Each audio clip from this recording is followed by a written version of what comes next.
डर और भय से भरपूर इस कहानी का नाम है शटर। बिराने रोड पर हमें एक कार को दिखाया जाता है जिसके अंदर जीन और वैन बैठे होते हैं, और तभी अचानक से कार के आगे एक लड़की आ जाती है जिससे कार का बैलेंस बिगड़ जाता है और कार जाकर एक पेड़ से टकरा जाती है। अब वैन कार से नीचे उतरकर पुलिस को बुला लेता है। पुलिस के ढूंढने पर ना तो वो लड़की मिलती है और ना ही उसकी बॉडी। जीन हैरत से बोलती है, मैंने अभी अभी उस लड़की को कार से टक्कर मारी है और तुम कहते हो यहाँ पर कोई लड़की नहीं है। वैन जीन को समझाकर घर ले आता है। घर आने पर भी जीन को उस लड़की के ख्याल आते हैं। वैन एक फोटोग्राफर है, इसलिए वो जीन को समझाकर अपना इंटरव्यू देने चला जाता है।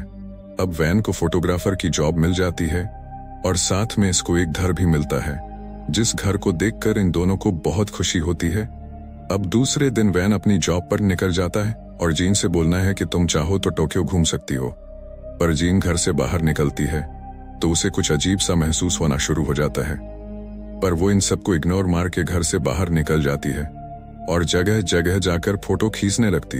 इधर वैन भी मॉडल का फोटो खींचने में लगा होता है और तभी इसके फ्रेम में एक लड़की आती है। वैन उससे फ्रेम से हट जाने के लिए बोलता है और तभी वो अपनी आंखों से उसकी तरफ देखता है, पर वो वहां मौजूद नहीं होती है। वैन अब फोटो खींचने लगता है। जीन जब घर वापस आती है तो उसकी फ्रेंड उसके कमरे से फोटो देखने लगती है, पर फोटो बहुत ही विचलित और धुंधले होते हैं। जीन ये सब देखकर बहुत हैरत में पड़ जाती है। जीन की फ्रेंड बताती है कि मेरा एक्स बॉयफ्रेंड ऐसे ही फोटो पर काम करता है, अगर तुम चाहो तो उसे दिखा सकती हो। जीन अपनी फ्रेंड के साथ उसके एक्स बॉयफ्रेंड से मिलने के लिए जाती है। जीन जब उससे इन फोटो के बारे में पूछती है तो वो बताता है ये एक आत्मा है जो तुम्हें कुछ बताना चाहती है। इससे पहले हमने बहुत से ऐसे फोटो खींचे हैं। घर लौटते समय जीन को ट्रेन के अंदर वही लड़की दिखाई देती है, जिसे देखने के बाद जीन बहुत बुरी तरह से डर जाती है।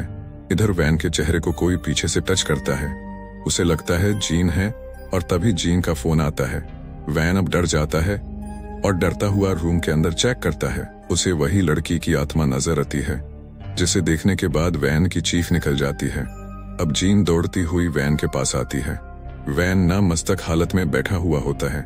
जीन उसको सब समझती है कि कैसे उस लड़की की आत्मा हम लोगों के पीछे लगी हुई है, इसलिए ये एक तांत्रिक के पास जाते हैं।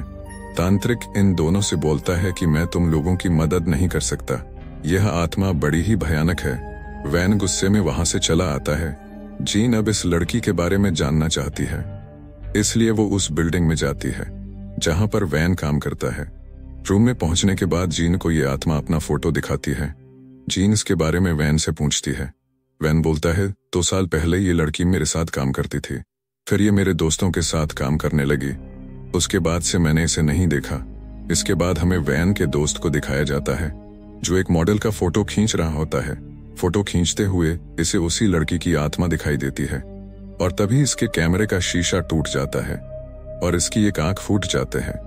अब ये दोनों उसको देखने के लिए हॉस्पिटल में जाते हैं। जाने के बाद इन्हें पता चलता है उसकी मौत हो गई है। अब ये दोनों सैम से मिलने के लिए जाते हैं, जिसको देखने के बाद वो अपनी जान छत से कूद कर दे देता है। अब वैन को रात में माया की आत्मा दिखाई देती है जो अपने कपड़े उतर के वैन को किश करती है, जिससे वैन का दम घुटने लगता है। इतना सब होने के बाद वैन अब ये जॉब छोड़कर जाना चाहता है।